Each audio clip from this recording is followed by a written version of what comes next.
Hello, this month I'm going to talk about making decisions. Now, decisions are tricky things. We think they're a bit life and death sometimes, and we make them very, very large in our minds. And we can get a bit rabbit in the headlights. And the problem is that we're trying to make a decision with our rational mind all the time, which is useful. We need our mind, but we also need to listen to all of us. We need to listen to our hearts. And only when we have all of us in part of the whole process can we actually make the right decision. Now, that's an interesting phrase, the right decision, because really, actually, there is no such thing as a right decision. And when we can get our heads around that piece of information, life becomes a lot easier. When we're trying to make a right decision, what we're trying to do is keep us safe, make the right decision for the rest of our lives. And that's just not possible. We don't know what's around the corner in our life. And so instead of trying to make the right decision, what you actually want to be making is the best decision you can at this moment in time. Because all you've got is this moment in time. All you've got is the information that's available to you at this moment in time. And so that's the premises that you have to make the decision on.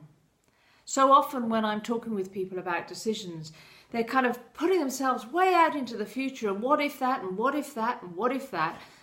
And that might all be useful to look at, but it's not useful to base your decision on it because you don't know which of those what ifs are actually going to come true. But you do have where you stand right now. You do have who you are right now. You do have the circumstances you live in right now.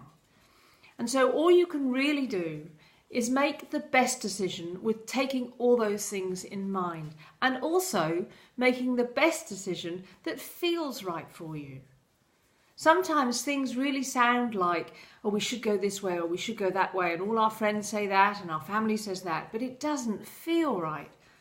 I was speaking to a client only this morning and she said, oh, I knew at the time it didn't feel right, but I couldn't say why, and now I wish I hadn't made that decision.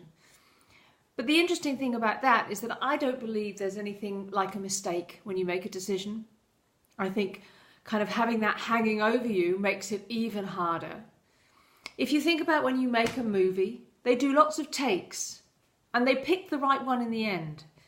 And it's the same with life. We just make a decision, it's a take. It's either a great one, great, we move on, or it's a not so good one, great, we move on.